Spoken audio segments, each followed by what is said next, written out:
Right, we're here at the Dalby Australian Stockhorse Sale Camp Draft Challenge and characters. I reckon I'm going to catch up with one right now. I've just got the feeling that Gwen MacMillan, you've got a little bit of a story to tell, but thank you for joining me. That's all right, Paul. Tell me what you want to know, bud, and we'll do the best we can with the equipment we've got, mate. We'll have a bit of fun. This is a great draft. There's a great lot of fun here, isn't it? It is. It certainly is a great lot of fun. Every Dalby sale since 1974 has been a great lot of fun. So have you been to everyone? I have. See, there's two of you, yourself and Seth Sullivan. I interviewed Seth the other day as well. And there's a couple of other people that were here for the first but have missed a few. But Seth owned up. He said, I missed it. He hasn't missed one, but he did say he was only here for a couple of hours at one just to put the notch in the belt, I think. But you've been here to them all. No, I missed one in 1997. I was in hospital down the coast with a broken leg. Yep. That's the only one I missed. What is it about this draft? What makes it so special? Oh, I think you catch up with all your old mates and you have a few lemonades and, just see who's going to get the top priced horse and what they're going to do with it, yeah. There's the other side of it too, though, when you sell horses, and I imagine you've sold quite a few horses through here, that you get to actually see those horses come back and compete. That's one of the cool things that I found out, like leading into Christmas, you catch up with your mates, maybe you see once a year, but you also get to see your stock go through some of these drafts with all the incentives as well. Yeah, there's a few Don Rico horses come back each year, and that's why I've put on the gelding draft, because I thought the poor old gelding, he doesn't get much of a opportunity. The old mare and stallion, they get plenty of opportunity, but the gelding, he's just a workhorse, and I put it on, and I think the Don Rico the incentive has done a lot for the geldings. So you got the gelding draft here? Yes, I've got the gelding draft here, and I've also got a gelding in the sale, lot 156, which I'm hoping he might, bring a few dollars. Go again, 156 was it? 156. Yeah, so he'll go out Saturday?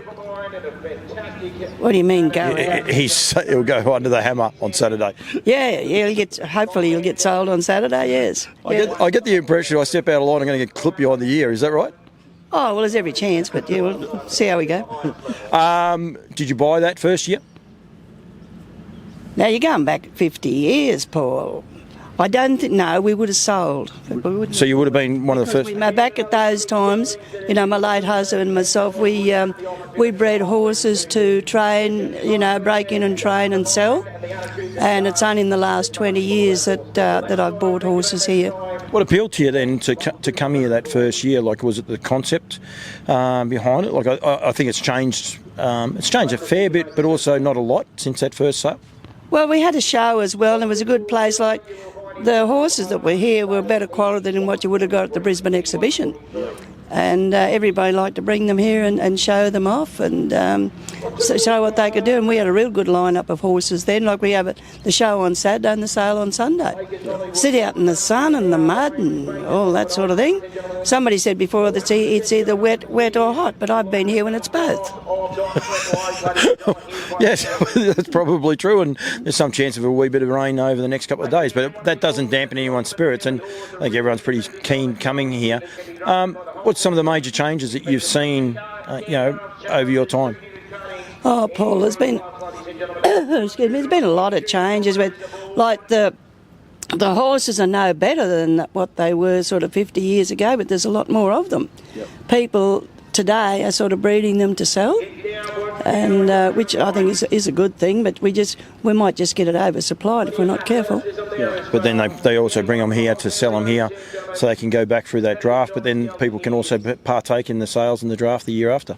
Oh, well, that's the idea, like Tamworth, Toowoomba and Dalby, to bring the horses back and to show them off. And like this year we've got a $50,000 open draft, and we've had about 260 in it, and the finals this afternoon, but they're good quality horses.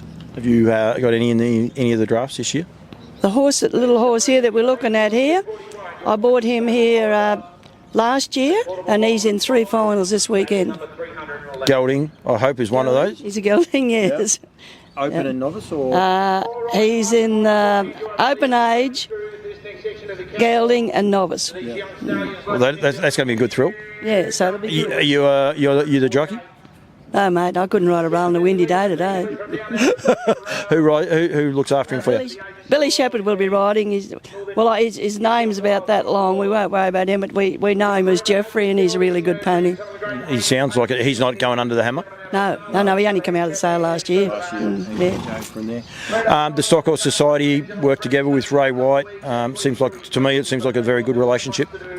Yes, we've had a few different agents, but we've done very well with David Felch and his team. This is the 5th year, and it's the contract finishes this year, but we just hope that he'll join us again next year. Very professional outfit. They are, yes. They've been great for me, I must say. It made my life easy to work with, which is always good.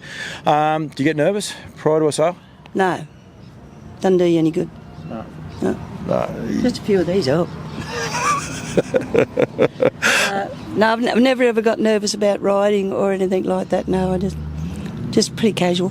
What about the drafts here? Have you ever won one of these drafts? I've had a horse that won one. A horse that I bought here, I can't remember how many years ago, but he won the 6 and over draft. Yeah. So that would have been a nice thrill. It was. Yeah, and he sort of, he won the Nat Buchanan Trophy here, which was a big thrill. Yeah. I've noticed it's one of those things I've asked a few people when I said, have you won it? And the answer is no. It must be tough to win, because I don't know if I've come across too many people that have been able to win the open draft or any of those going along. A couple of younger kids have, but not the actual open drafts. Yeah, no, well, it was like the 6 and over was open, and a fellow by the name of Daniel Cheers rode the pony for me. A horse called, well, his registered name was Jackpot Griller, but we drafted him as George. Gwen, thank you. You'll be up there tonight getting an interview. Were you celebrating the 50 years that they roped you into having a chat tonight? Mate, I celebrate anything. I look forward to hearing from you. Yeah, have a couple more of those lolly waters there to wash down. You'll be. We'll be up there tonight, Paul, and we've done a few interviews, but it's really good to go ahead to be 50 years. Like, we had to cut the sale down because we had too many sale horses, so we just had to do away with the show. But it always was a very successful show. Yeah. And it is a great achievement. I think people need to be able to sit there and have a look and say, hang on, this is 50 years. Yeah, and I like to look back and see horses, like there'll be no horses that were sold 50 years ago here, but there's horses that have been sold in the last 10 years, they're still here competing, and it's good to see them come back. Yeah. It's just a bit hard when, for people to come back if they live in Western Australia or Northern Territory, they're not going to just bring one horse back here for the incentives. No. But there is other reasons to come back too.